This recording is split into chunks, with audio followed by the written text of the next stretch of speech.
9 mars 2001. Armin Meiwes, un informaticien de 39 ans vivant en Allemagne, prend un couteau de boucher. Il tranche le pénis de Bernd Brandes, un concepteur de logiciels de 42 ans qui a tout organisé pour se faire tuer et manger.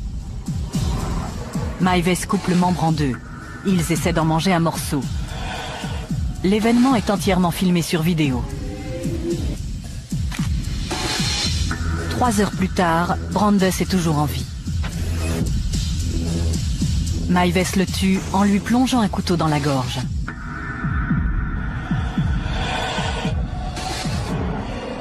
Au cours de l'année, il mangera 20 kilos de la chair de Brandes avant de passer volontairement aux aveux. Pour ces deux hommes, c'était le summum de l'expérience érotique. L'atroce apogée d'une aventure passionnée et tordue.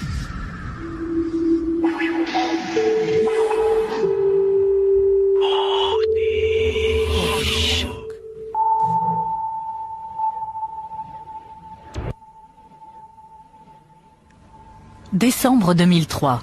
Armin Meiwes passe en jugement pour meurtre. Il n'a jamais nié le crime, mais l'affaire est spéciale car il semble l'avoir fait pour sa satisfaction sexuelle. Et il affirme qu'il ne devrait pas être condamné, car sa victime était consentante. Un juge doit déterminer comment et pourquoi ces événements se sont produits. Est-ce un crime que Meiwes devait fatalement commettre ? Ou bien a-t-il cédé à l'exigence de Brandes d'être mutilé de la pire manière imaginable?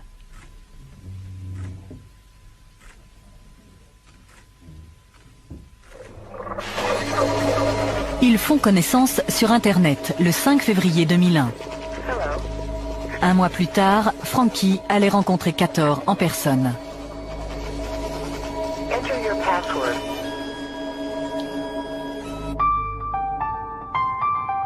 Armin Meiwes a passé la plus grande partie de sa vie dans le petit village rural de Wüstefeld. Il demeure dans un manoir de 40 pièces, l'une des 7 maisons du hameau. Il y a un superbe jardin immense. C'est plutôt un parc.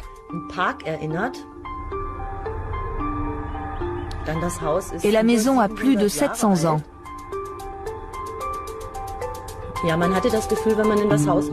En entrant, on avait l'impression de se retrouver dans un autre siècle, comme si le temps s'était arrêté.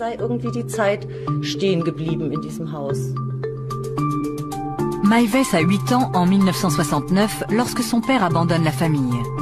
Peu après, ses frères déménagent. Il vit alors seul avec sa mère, Waltraud. Elle va dominer sa vie. Sa mère l'aimait beaucoup, mais elle l'exprimait d'une manière très envahissante.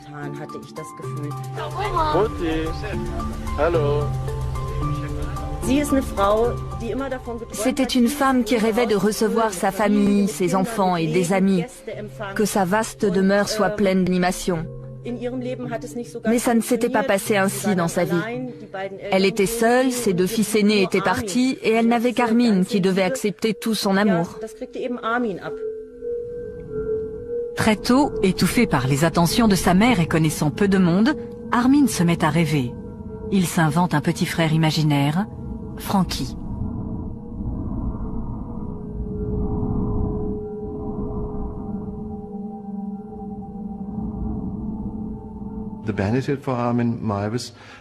Pour Armin Meiwes, l'intérêt d'avoir un frère imaginaire était qu'il n'était plus seul. J'ai quelqu'un à qui parler, à qui raconter mes idées et mes fantasmes les plus intimes. Il me comprendra, il ne me contredira pas et ne me rejettera pas. Il fait partie de moi.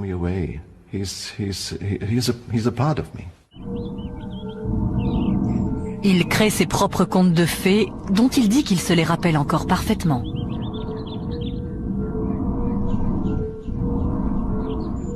Il s'imagine démembrer et manger d'autres enfants afin qu'ils restent avec lui pour toujours.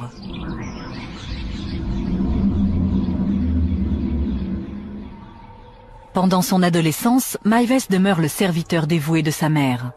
Certains commencent à remarquer son absence de la vie du village. Quand nous avons commencé à aller en boîte, vers 15 ans et jusqu'à 18-19 ans, je ne voyais pas beaucoup Armin. Et je ne l'avais pas remarqué parce qu'il ne faisait pas partie de notre bande de copains. Quand nous sortions, il ne venait pas. Il restait toujours chez lui, vêtu des mêmes vieux vêtements. C'était comme ça, il vivait retiré dans sa maison. Un soulagement temporaire lui est accordé quand il s'engage dans l'armée à 19 ans. Mais il est stationné tout près et continue de vivre chez lui. Dans son régiment de ravitaillement, il sort du rang. Mais d'autres soldats s'aperçoivent rapidement que c'est un faible. Il n'était pas si évident qu'il avait du mal à s'affirmer. Dans notre unité, quand on se retrouvait ensemble, nous avions des relations amicales. Par exemple, si Maives disait « Allez, rangez tout ça », on lui répondait « Fais-le toi-même ». Il lui est encore difficile de rencontrer d'autres personnes. On a toujours dit que lorsque Armin invitait des femmes chez lui, sa mère faisait tout ce qu'elle pouvait pour s'en débarrasser. Je pense qu'elle voulait ce qu'il y a de mieux pour lui, et elle avait une idée bien précise de la belle-fille idéale. Il lui avait probablement échappé qu'Armin ne visait pas tout à fait le même genre de belle-fille que celle qu'elle aurait souhaité. Les gens commencent à s'interroger sur sa sexualité. Il ne le savait peut-être pas vraiment lui-même. Un jour, il m'a demandé si je pensais aussi qu'il était homosexuel. Des rumeurs couraient dans la caserne et les gens racontaient qu'un homme l'avait embrassé sur la joue. Je l'ai entendu dire, mais je n'étais pas présent. Je lui ai donc répondu, « Armin, c'est à toi de déterminer par quel sexe tu es attiré. » À ce moment-là, sa mère est clouée au lit et de plus en plus dépendante de lui. Mais il finit par trouver un moyen de s'échapper, et il en fait des films.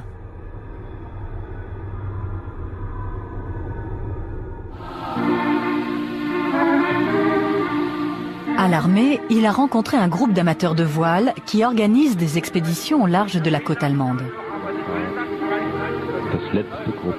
Armin fait sa première croisière en 1991. Il dit à sa mère que l'armée l'envoie dans un camp d'entraînement pour 2 semaines.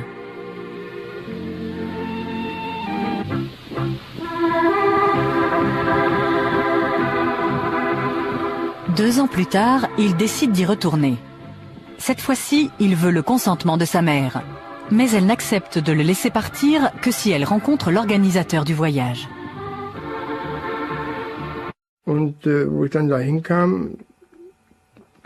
Quand je suis arrivé chez lui, je me suis dit, mon Dieu, où suis-je?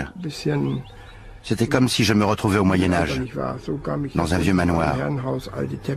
En entrant, j'ai vu des vieux tapis, des vieux meubles, des choses comme ça. Après avoir posé de nombreuses questions, la mère se résout à le laisser partir. Mais pourquoi tant d'inquiétude? C'était totalement inutile. C'était un homme de 30 ans qui pouvait prendre soin de lui.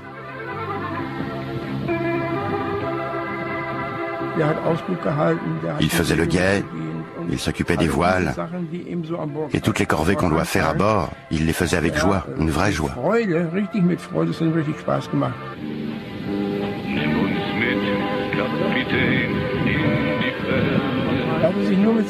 Il filmait tout le temps.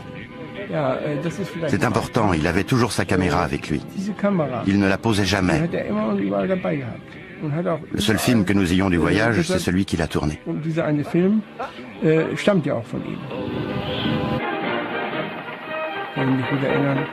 Quand nous nous reposions, il préparait des pâtes. Il adorait ça.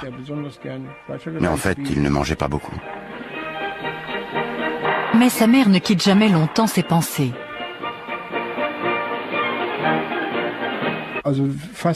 Il l'appelait quasiment tous les 2 jours. Il était évident que c'était une obligation. Je suppose qu'il avait des ordres. Tu m'appelleras pour me donner de tes nouvelles, mon fils.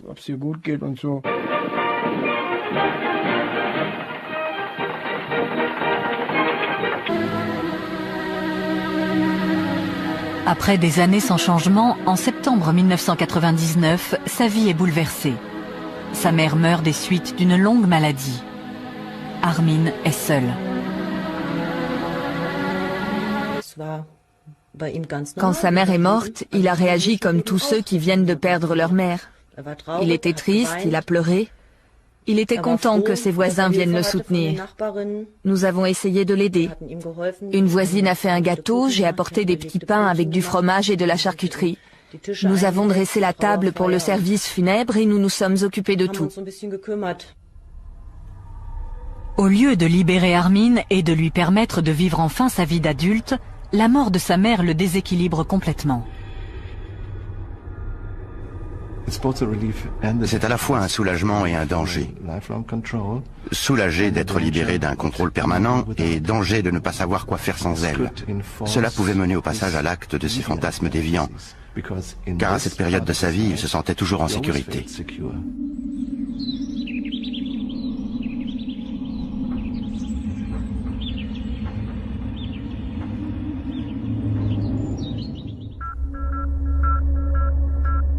Bernd Brandes disparaît le 9 mars 2001. À 42 ans, le concepteur de logiciels berlinois s'est porté volontaire pour être abattu par Armin Meiwes. Le jour où il ne s'est pas présenté au travail, nous ne nous sommes pas trop inquiétés. Il n'était pas inhabituel qu'un collègue soit un peu en retard. Mais quand nous sommes partis déjeuner et qu'il n'était toujours pas là, nous avons commencé à attendre qu'il nous appelle. Sur son répondeur, une voix d'homme lui demandait de rentrer le plus vite possible. Et le ton était très malheureux. Je ne savais pas du tout qui c'était.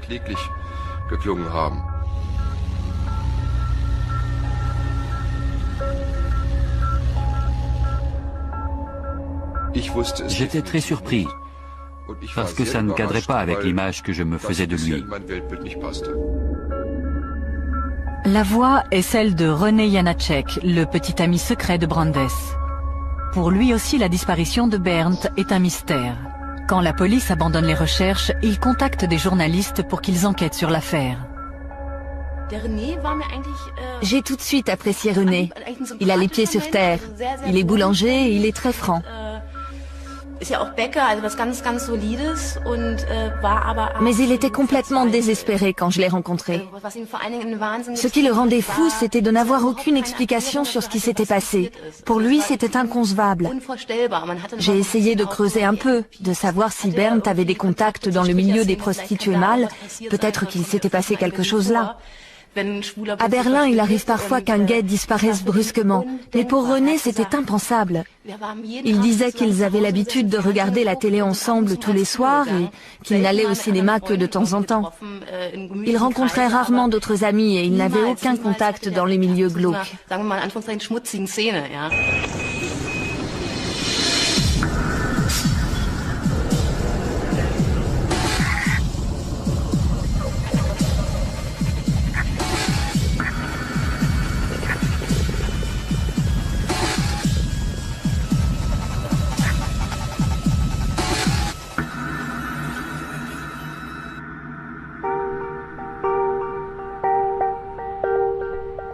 Avant sa disparition, cela faisait 15 ans que Brandes travaillait chez Siemens.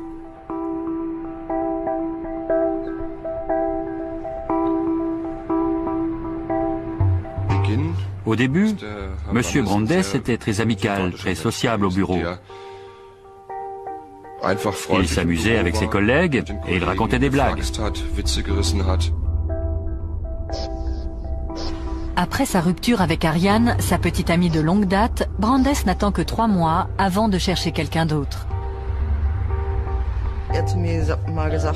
Il m'a dit qu'il ne pouvait pas rester seul et il a décidé de se trouver une nouvelle petite amie. En cherchant dans les petites annonces de rencontres et sur Internet, il a initié de nouvelles amitiés et organisé des dîners.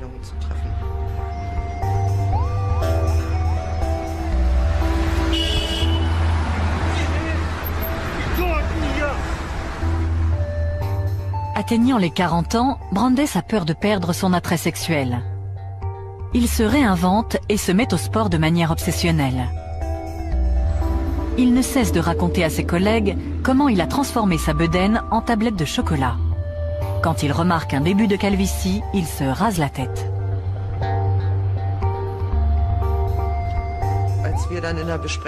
Il est arrivé à une réunion et il a obtenu la réaction qu'il attendait.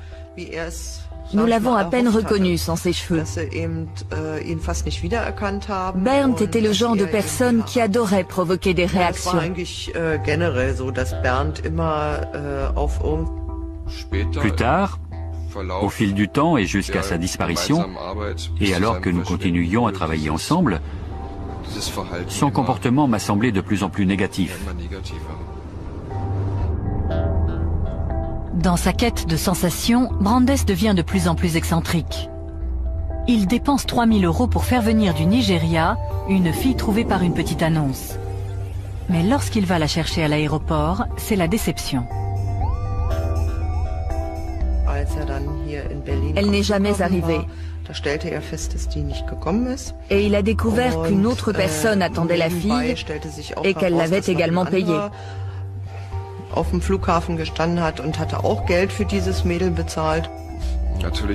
Naturellement, nous, ses collègues, ça nous a fait sourire. Nous pensions, comment peut-on envoyer de l'argent comme ça? Mais il était très irrité, très en colère. Il était tellement furieux qu'il nous a annoncé qu'il allait peut-être aller là-bas pour voir ce qu'était devenu son argent. Il disait que c'était vraiment incorrect. Ses efforts pour pimenter sa vie sont enfin récompensés lorsqu'il rencontre une femme nommée Alexandra. Elle était encore plus farfelue. Elle faisait du parachutisme et elle a tenté de le persuader d'essayer. Elle faisait aussi du roller avec lui. Mais au bout de quelques mois, sa relation avec Alexandra s'étiole. Il a une nouvelle passion.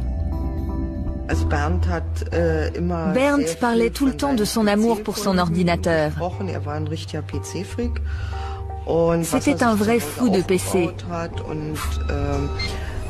Il parlait des systèmes qu'il avait créés chez lui et de ce qu'il faisait. Il surfait beaucoup sur Internet.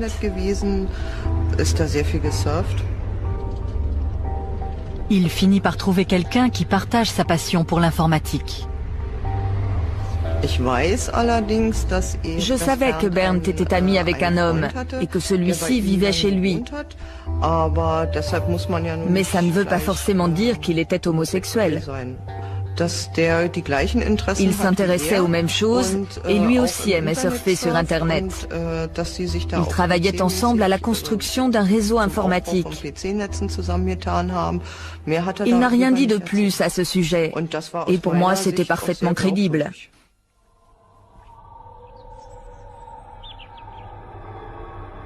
L'année qui suit la mort de sa mère, Armin Meiwes quitte l'armée et commence à travailler comme informaticien dans la ville voisine de Rothenburg.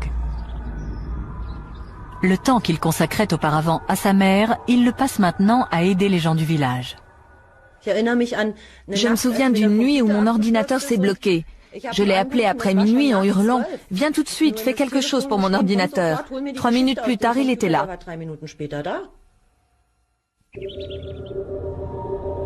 Pour faire de nouvelles rencontres, Meiwes se met à fréquenter le Blue Moon, une maison close située dans une zone industrielle voisine. Mais à la fin de la nuit, on le trouve souvent endormi au bar, seul. Physiquement, ce n'était pas le mâle dominant parmi d'autres mâles. Son apparence donnait l'impression qu'il était homosexuel. Mais nous n'en étions pas sûrs, car à ce moment-là, il s'intéressait à moi. Je trouvais ça ridicule. Ça aurait été comme avoir une relation sexuelle avec Mickey.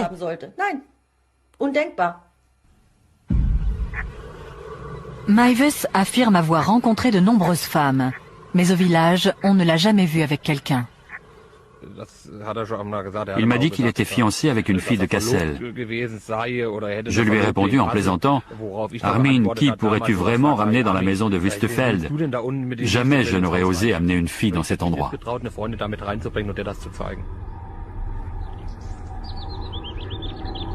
Il est peu probable que Meiwes connaisse une sexualité adulte. Il se referme sur son monde intérieur.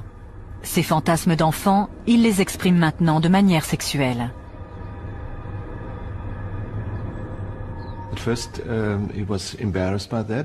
Au début, ça le gênait. Il avait peut-être l'impression qu'ils étaient deux, que deux personnes cohabitaient en lui. Ça ne fait pas partie de moi, ces fantasmes viennent d'ailleurs, d'un fantôme très méchant peut-être.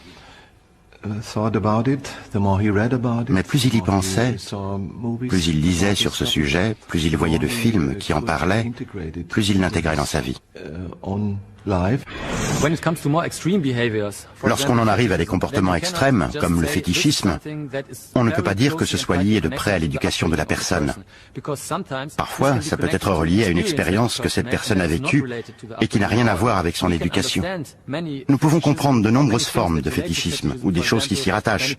Par exemple, bien des gens comprennent que les chaussures peuvent être sympas et nous admettons qu'on puisse les trouver très très sympas. Psychologiquement, cela s'explique par le fait que tout peut devenir objet d'excitation sexuelle. Vous apprenez qu'il existe dans le monde une chose qui vous excite sexuellement, vous et personne d'autre. Il installe un ordinateur chez lui et se connecte à des forums de discussion cannibales. Il y trouve des centaines de gens apparemment sur la même longueur d'onde.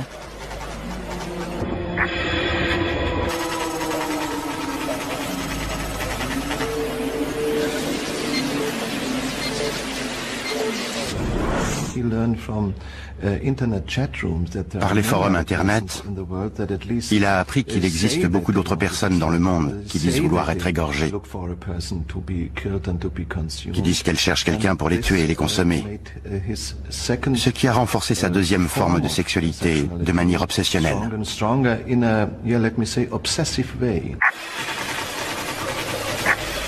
Maives envoie un message sous le pseudonyme de Frankie.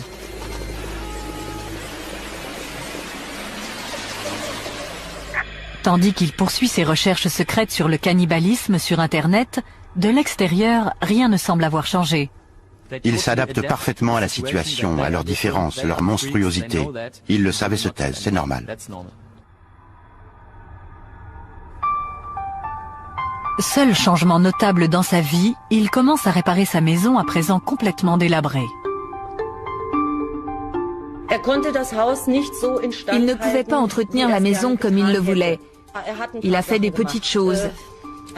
Il a peint l'extérieur. Elle avait l'air bien, du moins de dehors.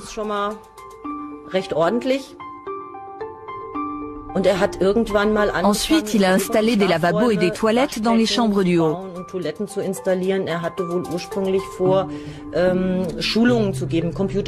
Au départ, il voulait donner des leçons d'informatique et pouvoir offrir l'hébergement aux clients assistant au séminaire de fin de semaine.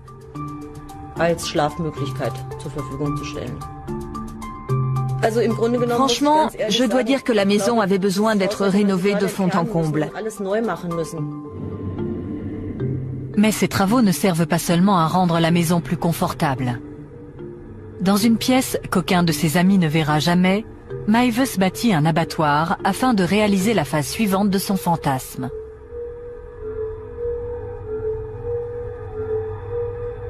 Il construit une cage.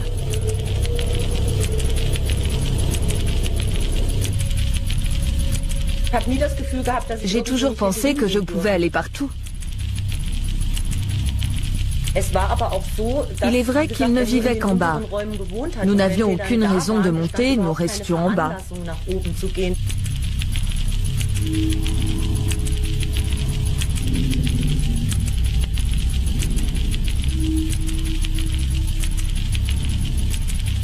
Il expose des photos de son œuvre sur Internet.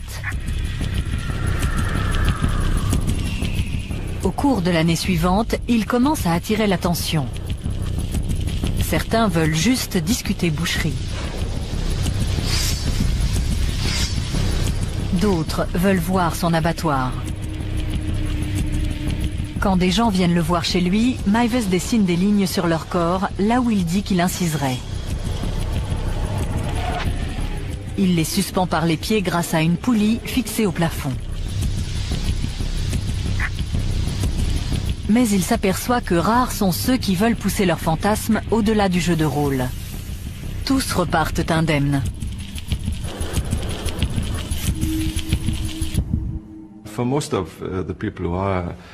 Le jeu de rôle suffit à la plupart des gens qui sont actifs dans ces forums Internet, parce qu'ils savent que c'est non seulement anormal, mais illégal. Et ils ne veulent pas vraiment tuer et manger quelqu'un d'autre.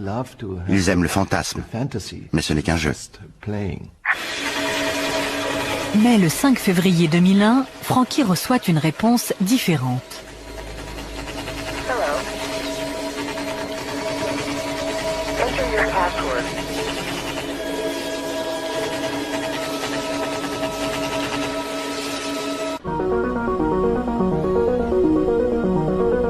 L'année précédant sa disparition voit un changement radical dans la vie de Bernd Brandes.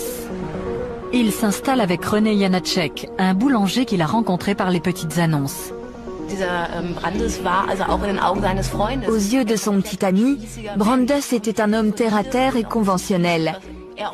Parfaitement solide et assez conservateur, mais c'était ce qui lui plaisait chez lui. René avait bien 10 ans de moins, et Brandes lui donnait une forme de stabilité parce qu'il était digne de confiance et ne ressemblait à personne dans le milieu gai si volage de Berlin. Il ressemblait plus à certains de ces types bien qui le fréquentent aussi et qui sont souvent extrêmement sérieux.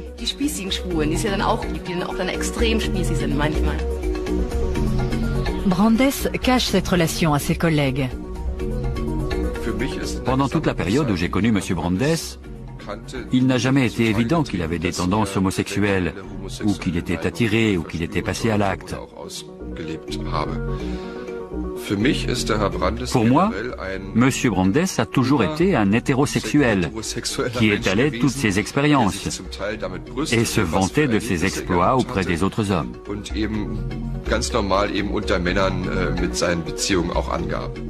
À l'insu de ses collègues et de René, Brandes commence à voir des prostituées hommes qu'il lève à la gare centrale de Berlin.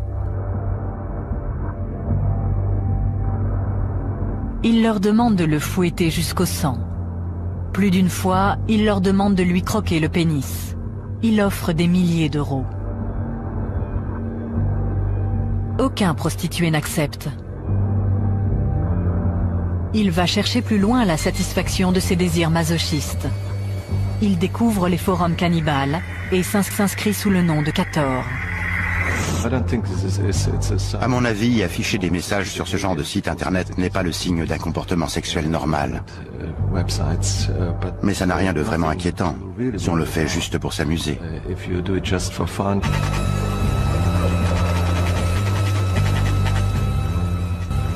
Brandes examine des centaines de messages en quête d'une personne capable de réaliser ses fantasmes de mutilation. L'un d'eux se détache des autres, Frankie. Ils se mettent à échanger des emails.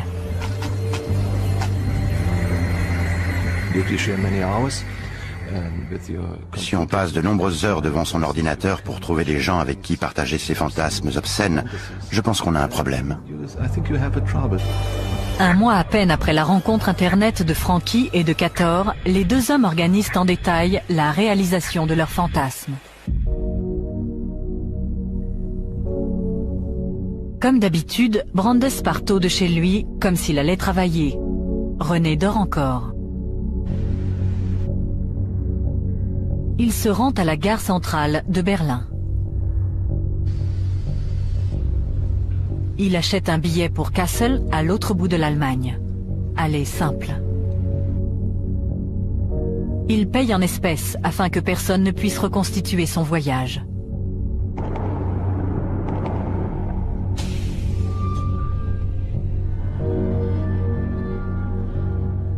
De Wüstefeld, Maives ira le chercher à la gare de Kassel 3 heures plus tard. Brandes a envoyé à Maives par email des instructions détaillées pour le rituel. Il a aussi envoyé des photos de lui nu. Maives a fait de même.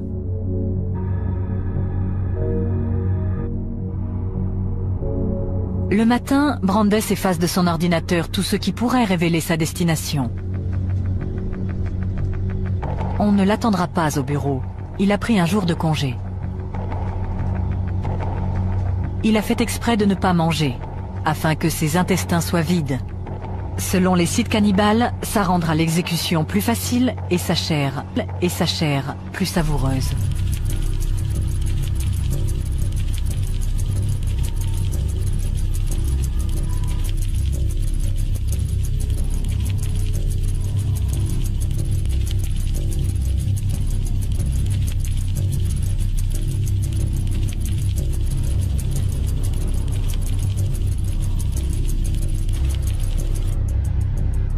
Maives rencontre Brandes à sa descente du train à la gare de Kassel.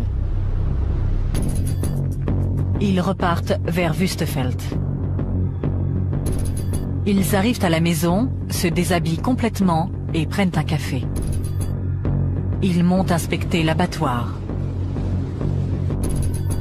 Avec un volontaire sérieux et déterminé, Maives a enfin la chance de réaliser ses fantasmes.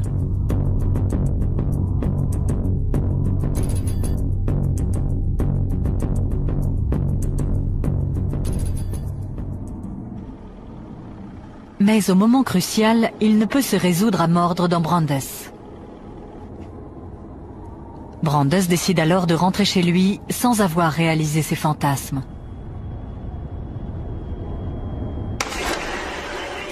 Mais il ne reprendra pas le train pour Berlin. Maives affirme que Brandes l'a supplié de réessayer. Maives le convainc que cette fois, il sera capable d'aller jusqu'au bout.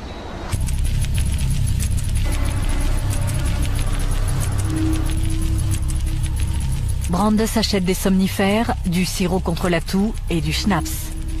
Pour être somnolent, il avale le tout en revenant à Wüstefeld.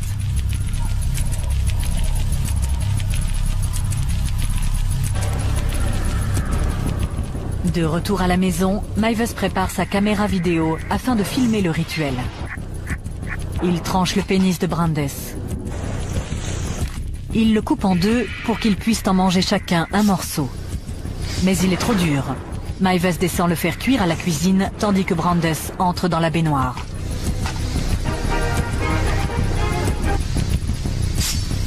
Le pénis finit par être tellement brûlé qu'il est immangeable.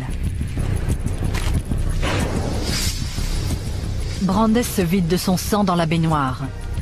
Maives passe le temps en bas en lisant une histoire de Star Trek. 3 heures plus tard, Brandes est toujours en vie. Maives décide de le tuer. Il prend un couteau et lui tranche la gorge sur 18 cm.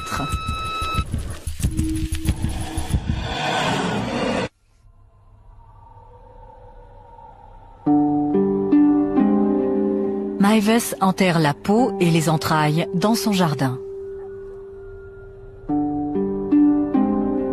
Il range la viande dans des barquettes de congélation. Tandis que la vie du village poursuit son train-train, 2 jours après le meurtre, Maives prépare son premier repas humain.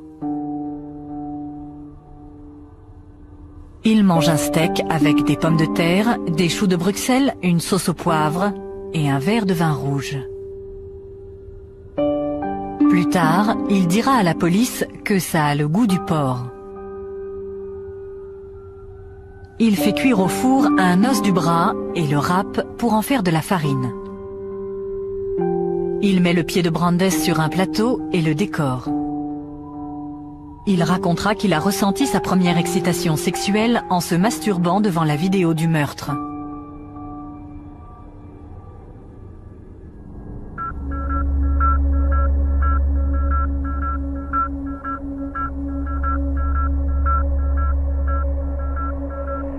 J'avais l'impression qu'il s'était passé quelque chose de louche. Nous nous sommes vite aperçus qu'il n'y avait pas eu de retrait sur son compte. Il n'avait donc pas sorti d'argent de la banque. Par conséquent, on pouvait écarter l'hypothèse d'une disparition volontaire.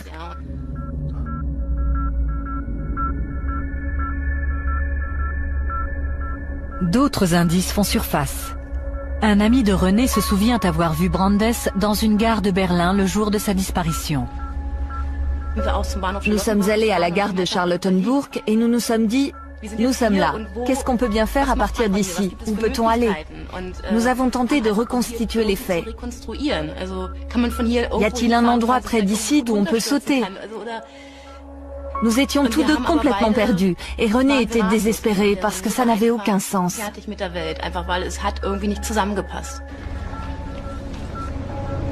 En dernier recours, ils font paraître une annonce dans le journal avec une photo de Brandes.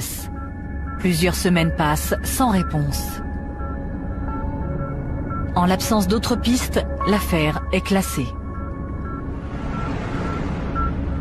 À présent, Meiwes est le seul à savoir ce qui s'est passé le 9 mars 2001. À Wüstefeld, personne n'a le moindre soupçon. De l'extérieur, les gens ne se rendront peut-être jamais compte que le fantasme est devenu réalité, parce qu'ils n'ont jamais su qu'il y avait un fantasme. Donc, d'un côté, la personne qui commet le crime ou réalise le fantasme a l'habitude de garder le plus grand silence et de ne jamais montrer le moindre signe de cet accomplissement. Et de l'autre, les gens ne s'aperçoivent pas du changement, parce qu'il n'y a probablement pas grand changement. Au cours des mois suivants, Meiwes continue à cuisiner et à manger la chair de Brandes. Mais ses fantasmes sont réalisés et il est à nouveau seul. Il se retrouvait le même qu'avant. Il se retrouvait seul.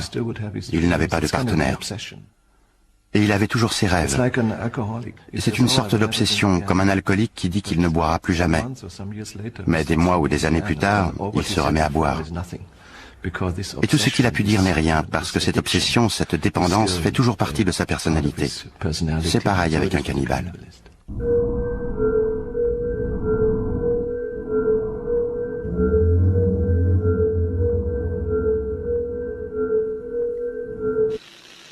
Après 5 mois de silence, Frankie retourne sur le forum cannibale en quête d'une nouvelle victime.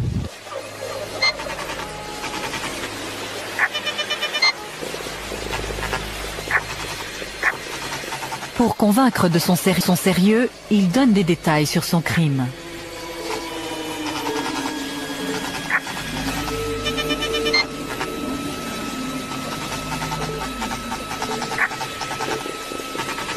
En un mois, un étudiant d'Innsbruck voit plusieurs messages très explicites et prévient la police.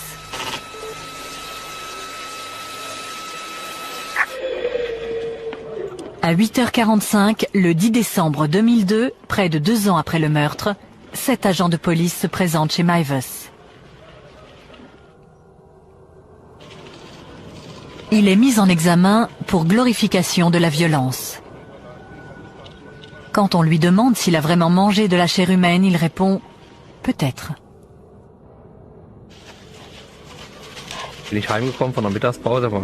Pendant ma pause déjeuner, je suis rentré à la maison vers midi. Il y avait une petite pelleteuse à l'œuvre dans le jardin. Il y avait une barrière devant la maison et la police était là. Je suis rentré et j'ai demandé à ma femme « Que se passe-t-il chez Armin ?» Il y a une barrière, la police et une pelleteuse. Et comme il gardait un Rottweiler pour un ami, notre première pensée a été qu'il s'était fait dévorer par le chien. Dans la maison, les policiers saisissent 200 disques durs servant aux 3 ordinateurs de Meiwes. Ils contiennent 3800 photos chargées sur Internet, un mélange de pornographie, de torture, de cannibalisme et de ses photos de vacances. Mais tandis que la police fouille les lieux, Meiwes parvient à cacher la vidéo du meurtre. Les policiers sortent 10 kilos de viande du congélateur. Dans le jardin, ils découvrent les restes. Ils sont envoyés à un laboratoire de police scientifique pour faire confirmer leur origine humaine. Mais comme les résultats ne seront pas disponibles avant 24 heures, Meiwes est relâché, tandis que la police cherche d'autres preuves. Il appelle son avocat dans la ville voisine de Rothenburg et avoue. Dans l'après-midi, quand je suis rentré vers 3h30, tout avait été dévoilé. On avait annoncé qu'un cannibale de Rothenburg avait mangé quelqu'un. Ce n'était donc pas le Rottweiler qui avait mangé Armin, mais Armin qui avait dévoré un autre homme. Meiwes révèle à la police l'endroit où il a caché la bande vidéo compromettante. Une telle animation dans le village fait courir la rumeur. Journalistes et équipes de télé se précipitent au manoir. Faire la une avec des histoires sanguinaires est très mauvais pour nous. Nous devions donc essayer d'en parler de manière délicate. Les gens se demandaient comment ils avaient pu ne rien remarquer. Je l'ai appris au téléphone par une amie. Tu es allé à Wüstefeld aujourd'hui? Puis elle a dit d'une voix très bizarre, Armin a tué quelqu'un. J'ai pensé qu'il avait eu un accident et que malheureusement quelqu'un était mort. Ça a été ma première pensée, parce qu'Armin était la personne la plus gentille du monde. Les autres marins l'ont appris et m'ont appelé pour me demander si c'était vrai, que c'était Armin. J'ai dit oui, ça me dépasse complètement. Il était si ouvert, si amical, si poli. On ne peut pas le dire autrement. C'était comme ça. Je pourrais presque le dire encore aujourd'hui.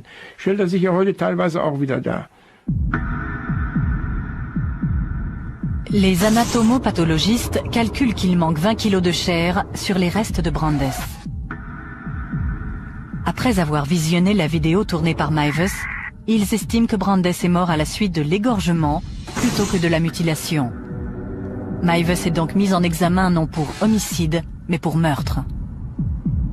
Il est transféré dans une prison de haute sécurité où il passe l'année que dure la préparation de son procès.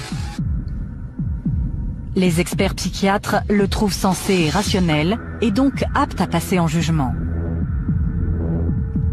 Il leur raconte comment il rêve depuis son plus jeune âge de dévorer un autre homme.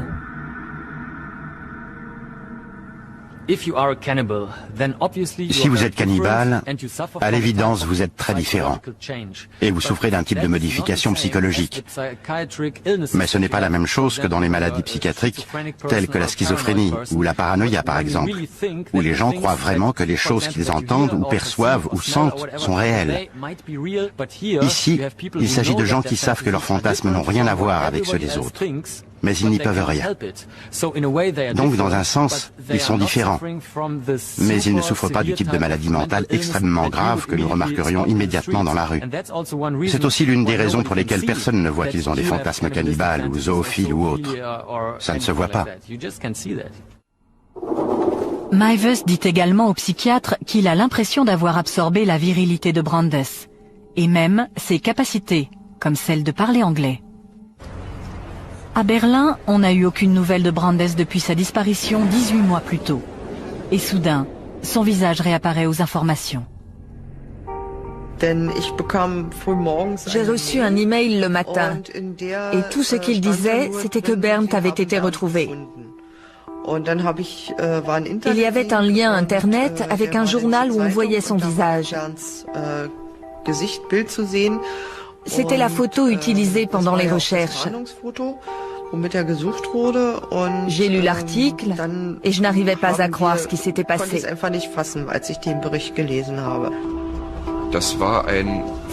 C'était un Bernd Brandes complètement différent de celui que nous connaissions. Nous ne l'aurions jamais imaginé comme ça. Ça ne nous aurait jamais traversé l'esprit.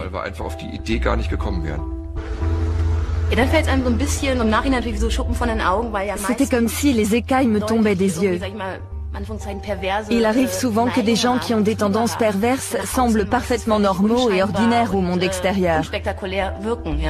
On se dit alors que la réalité est complexe.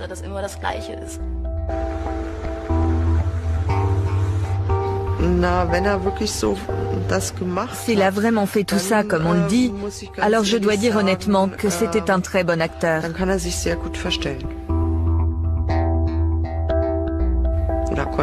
Bernd devait avoir une double personnalité.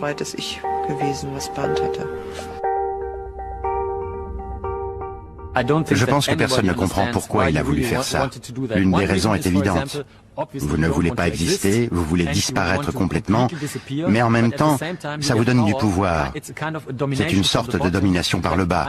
Je suis très faible, mais quelqu'un va me manger, et aussi longtemps que je vivrai, il va m'aimer parce que je me laisse manger.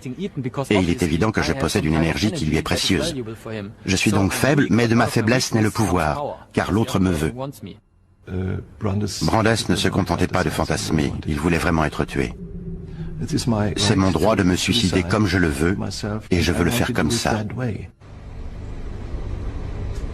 La défense de Maives à son procès pour meurtre repose sur l'affirmation que sa victime était consentante.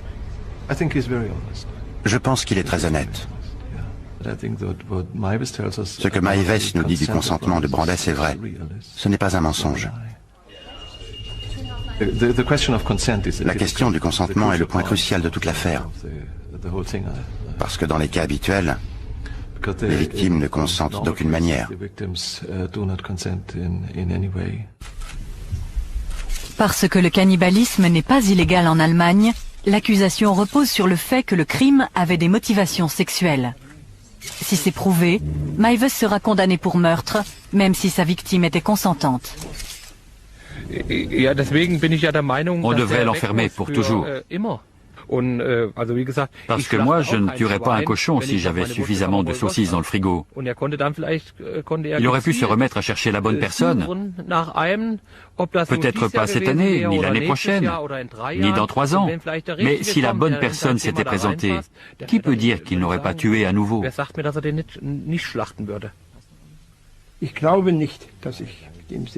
Je ne pense pas que je retournerai faire de la voile avec lui. Parce que j'ai perdu confiance. Pas un peu, mais complètement. Je ne sais pas si je pourrais trouver d'autres marins pour partir en mer et l'aider à se réinsérer. Peut-être qu'on y retournera une fois et on verra ce qui se passe. Avec 4 hommes en face de lui à bord, nous serons plus forts que lui et nous pourrons le surveiller. Et si le pire devait arriver, nous pourrions toujours le jeter par-dessus bord. Ce serait le moyen le plus simple d'en finir avec lui. La société ne peut pas vivre avec des gens qui ont ces perversions sexuelles. C'est sa manière de faire l'amour. C'est comme ça qu'il veut faire l'amour. Et c'est un trouble psychique. Les gens qui souffrent de perversion ne peuvent pas contrôler leurs pulsions. Ils ne peuvent même pas s'empêcher d'y penser. Ils ne peuvent pas se dire « je veux m'endormir, je ne veux plus y penser ». Ça ne marche pas comme ça.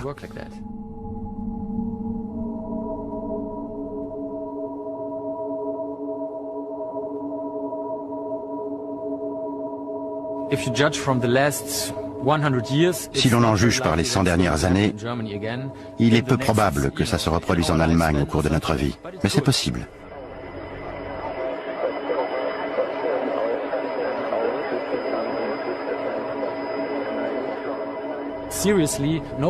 Sérieusement, personne ne devrait sous-estimer l'influence de notre monde moderne. Les gens s'intéressent à des sous-cultures, ils sont passionnés par les extrêmes. Il n'y a plus de limites.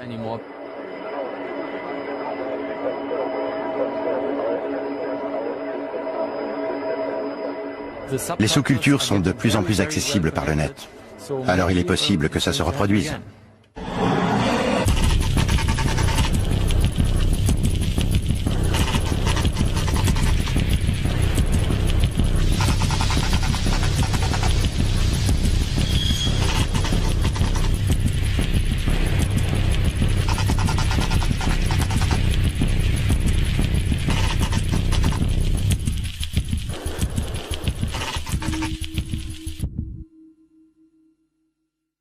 Photos de vacances.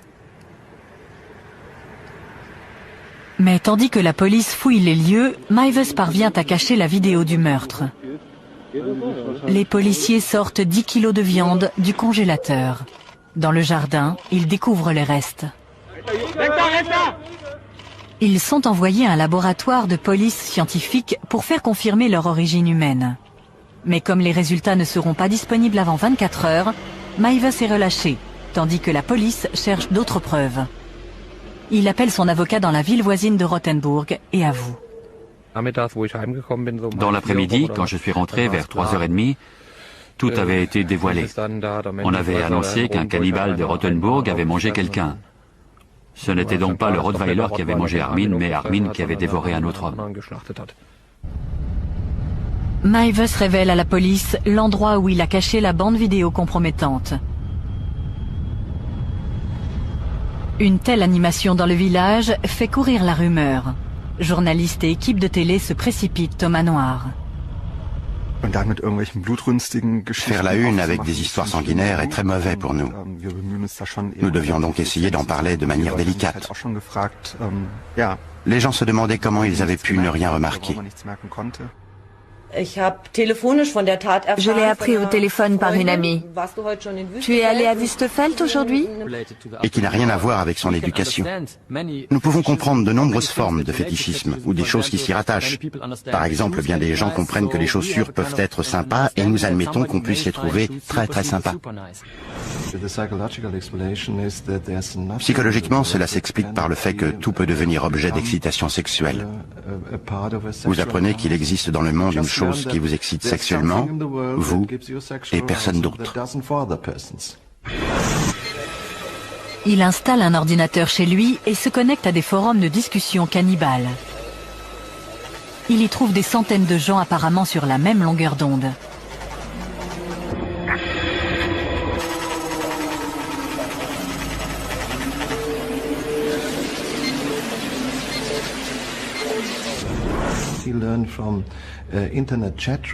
Par les forums Internet, il a appris qu'il existe beaucoup d'autres personnes dans le monde qui disent vouloir être égorgées, qui disent qu'elles cherchent quelqu'un pour les tuer et les consommer, ce qui a renforcé sa deuxième forme de sexualité de manière obsessionnelle.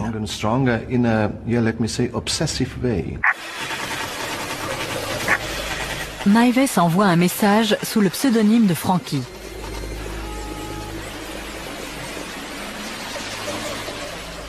Tandis qu'il poursuit ses recherches secrètes sur le cannibalisme sur Internet, a appris qu'il existe beaucoup d'autres personnes dans le monde qui disent vouloir être égorgées, qui disent qu'elles cherchent quelqu'un pour les tuer et les consommer, ce qui a renforcé sa deuxième forme de sexualité de manière obsessionnelle.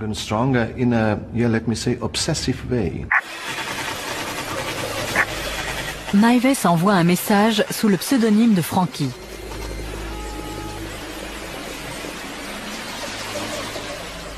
Tandis qu'il poursuit ses recherches secrètes sur le cannibalisme sur Internet, de l'extérieur, rien ne semble avoir changé. Ils s'adaptent parfaitement à la situation, à leurs différences, leur monstruosité. Ils le savent et se taisent, c'est normal. Seul changement notable dans sa vie, il commence à réparer sa maison à présent complètement délabrée. Il ne pouvait pas entretenir la maison comme il le voulait. Il a fait des petites choses. Il a peint l'extérieur. Elle avait l'air bien, du moins de dehors.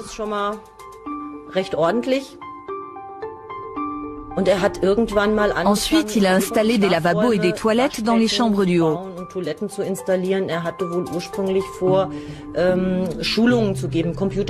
Au départ, il voulait donner des leçons d'informatique et pouvoir offrir l'hébergement aux clients assistant au séminaire de fin de semaine. Du sirop contre la toux et du schnapps. Pour être somnolent, il avale le tout en revenant à Wüstefeld.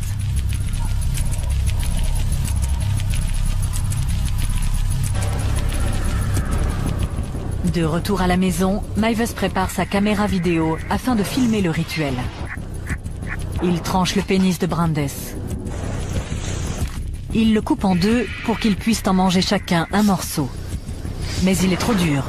Maives descend le faire cuire à la cuisine tandis que Brandes entre dans la baignoire.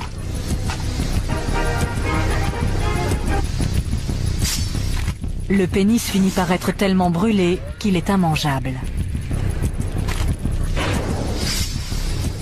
Brandes se vide de son sang dans la baignoire. Maives passe le temps en bas en lisant une histoire de Star Trek. 3 heures plus tard, Brandes est toujours en vie. Maives décide de le tuer. Il prend un couteau et lui tranche la gorge sur 18 cm.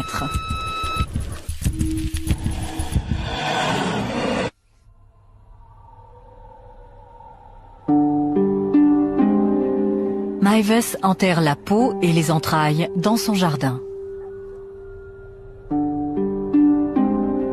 Il range la viande dans des barquettes de congélation. Tandis que la vie du village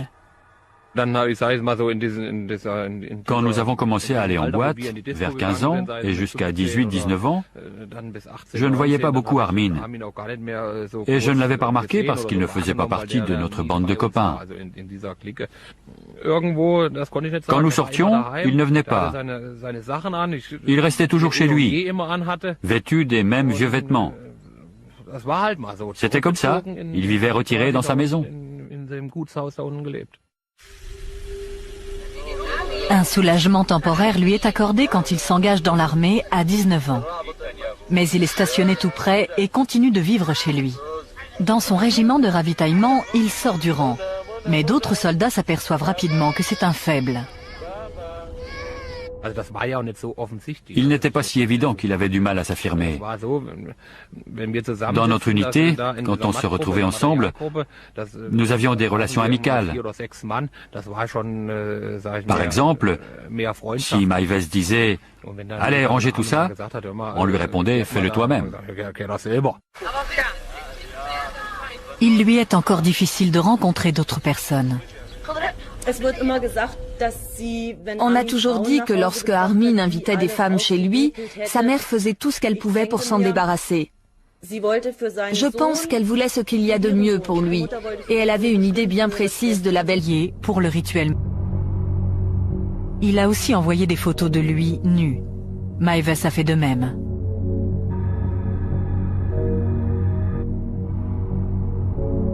Le matin, Brandes efface de son ordinateur tout ce qui pourrait révéler sa destination. On ne l'attendra pas au bureau. Il a pris un jour de congé. Il a fait exprès de ne pas manger, afin que ses intestins soient vides. Selon les sites cannibales, ça rendra l'exécution plus facile et sa chair plus savoureuse.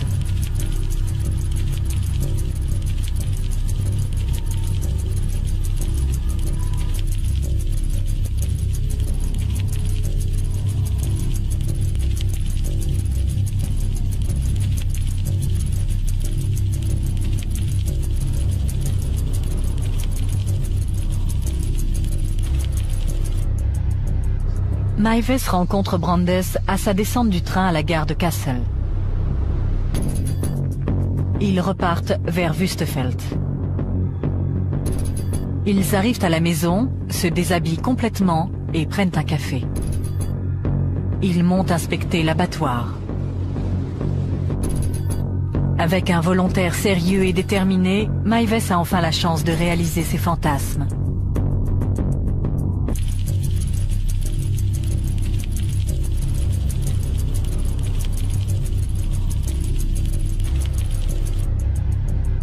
Maives rencontre Brandes à sa descente du train à la gare de Kassel. Ils repartent vers Wüstefeld. Ils arrivent à la maison, se déshabillent complètement et prennent un café. Ils montent inspecter l'abattoir. Avec un volontaire sérieux et déterminé, Maives a enfin la chance de réaliser ses fantasmes.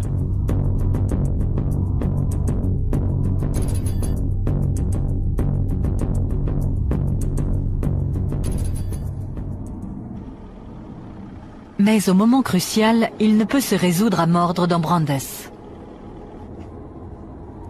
Brandes décide alors de rentrer chez lui sans avoir réalisé ses fantasmes.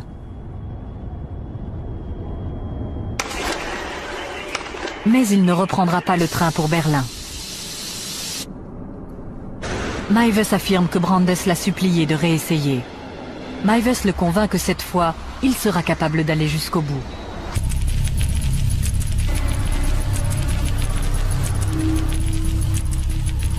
Brandes achète des somnifères, du sirop contre la toux et du schnapps.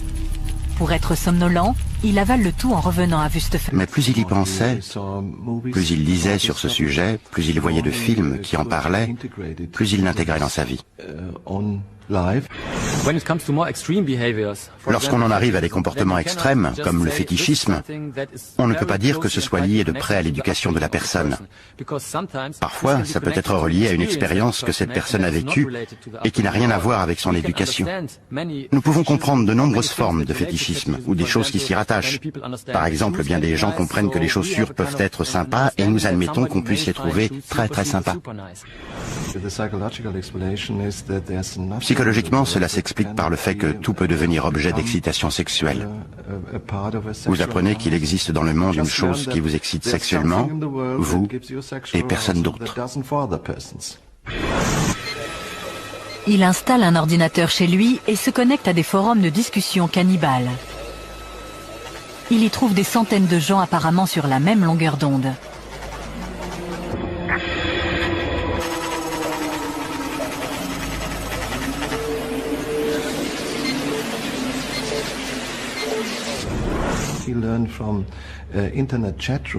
Par les forums Internet, il a appris qu'il existe beaucoup d'autres personnes dans le monde qui disent vouloir être égorgées,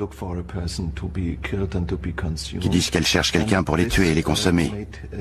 Ce qui a renforcé sa détresse, l'intérêt d'avoir un frère imaginaire était qu'il n'était plus seul. J'ai quelqu'un à qui parler, à qui raconter mes idées et mes fantasmes les plus intimes. Il me comprendra, il ne me contredira pas et ne me rejettera pas. Il fait partie de moi.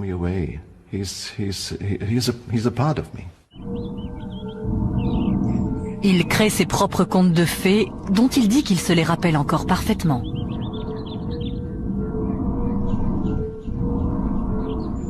Il s'imagine démembrer et manger d'autres enfants afin qu'ils restent avec lui pour toujours.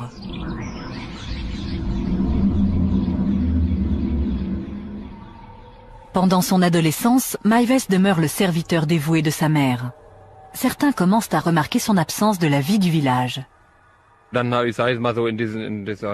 Quand nous avons commencé à aller en boîte, vers 15 ans et jusqu'à 18-19 ans, je ne voyais pas beaucoup Armin. Et je ne l'avais pas remarqué parce qu'il ne faisait pas partie de notre bande de copains. Quand nous sortions, il ne venait pas. Il restait toujours chez lui, vêtu des mêmes vieux vêtements. C'était comme ça, il vivait retiré dans sa maison. Un soulagement temporaire lui est accordé quand il s'engage dans l'armée à 19 ans. Mais il est stationné tout près et continue de trouver un moyen de s'échapper. Et il en fait des films.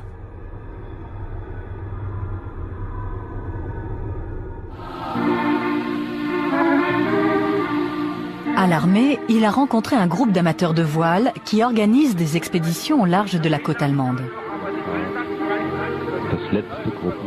Armin fait sa première croisière en 1991. Il dit à sa mère que l'armée l'envoie dans un camp d'entraînement pour 2 semaines.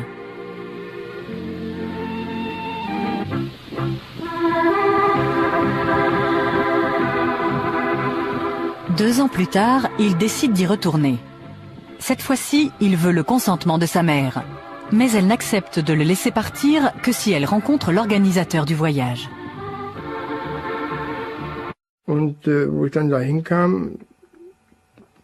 Quand je suis arrivé chez lui, je me suis dit, mon Dieu, où suis-je?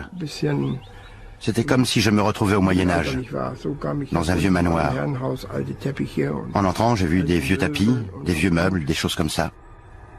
Après avoir posé de nombreuses questions, la mère se résout à le laisser partir. Mais pourquoi tant d'inquiétude? C'était totalement inutile. C'était un homme de 30 ans qui pouvait prendre soin de lui.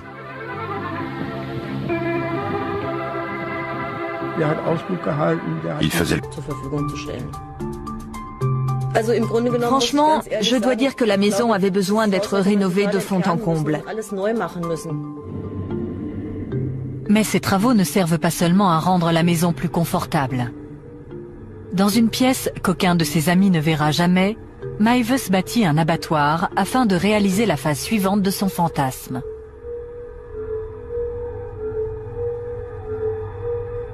Il construit une cage.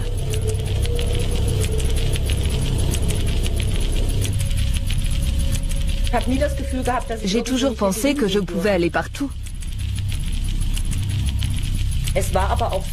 Il est vrai qu'il ne vivait qu'en bas. Nous n'avions aucune raison de monter, nous restions en bas.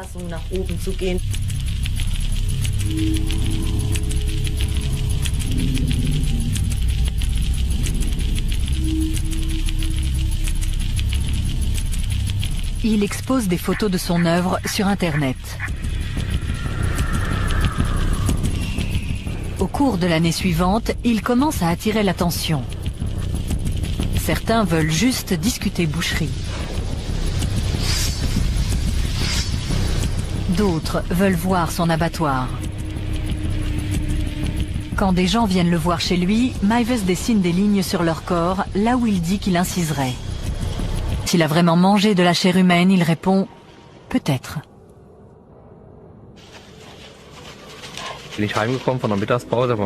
Pendant ma pause déjeuner, je suis rentré à la maison vers midi. Il y avait une petite pelleteuse à l'œuvre dans le jardin. Il y avait une barrière devant la maison et la police était là. Je suis rentré et j'ai demandé à ma femme « Que se passe-t-il chez Armin ?» Il y a une barrière, la police et une pelleteuse. Et comme il gardait un Rottweiler pour un ami, notre première pensée a été qu'il s'était fait dévorer par le chien. Dans la maison, les policiers saisissent 200 disques durs servant aux 3 ordinateurs de Meiwes. Ils contiennent 3800 photos chargées sur Internet, un mélange de pornographie, de torture, de cannibalisme et de ses photos de vacances. Mais tandis que la police fouille les lieux, Meiwes parvient à cacher la vidéo du meurtre. Les policiers sortent 10 kilos de viande du congélateur. Dans le jardin, ils découvrent les restes. Ils sont envoyés à un laboratoire de police scientifique pour faire confirmer leur origine humaine. Mais comme les résultats ne seront pas disponibles avant 24 heures, Meiwes est relâché, tandis que la police cherche d'autres preuves. Il appelle son avocat dans la ville.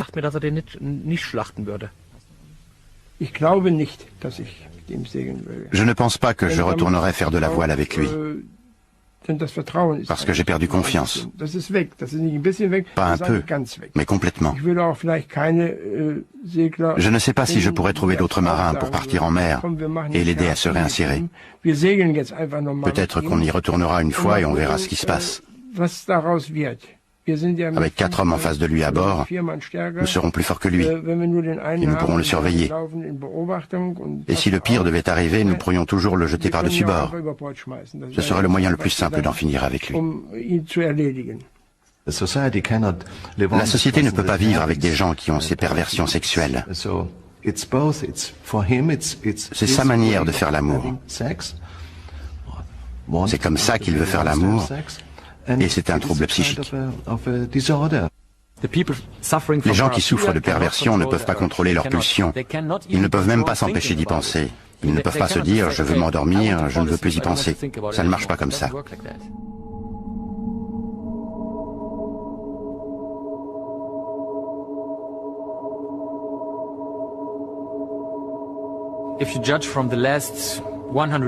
Si l'on en juge par les 100 dernières années, il est peu probable que ça se reproduise en Allemagne au cours de notre vie. Mais c'est possible. Tout de suite apprécié René. Il a les pieds sur terre. Il est boulanger et il est très franc. Mais il était complètement désespéré quand je l'ai rencontré. Ce qui le rendait fou, c'était de n'avoir aucune explication sur ce qui s'était passé. Pour lui, c'était inconcevable. J'ai essayé de creuser un peu, de savoir si Bernd avait des contacts dans le milieu des prostituées mâles. Peut-être qu'il s'était passé quelque chose là. À Berlin, il arrive parfois qu'un gay disparaisse brusquement. Mais pour René, c'était impensable. Il disait qu'ils avaient l'habitude de regarder la télé ensemble tous les soirs et qu'ils n'allaient au cinéma que de temps en temps. Il rencontrait rarement d'autres amis et il n'avait aucun contact dans les milieux glauques.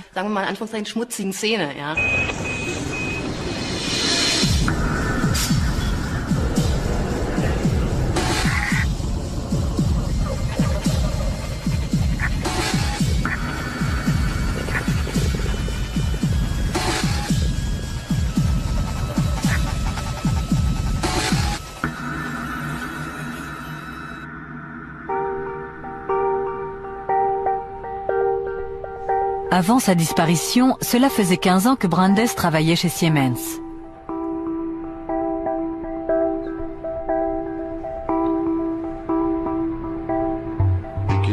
Au début, M. Brandes était très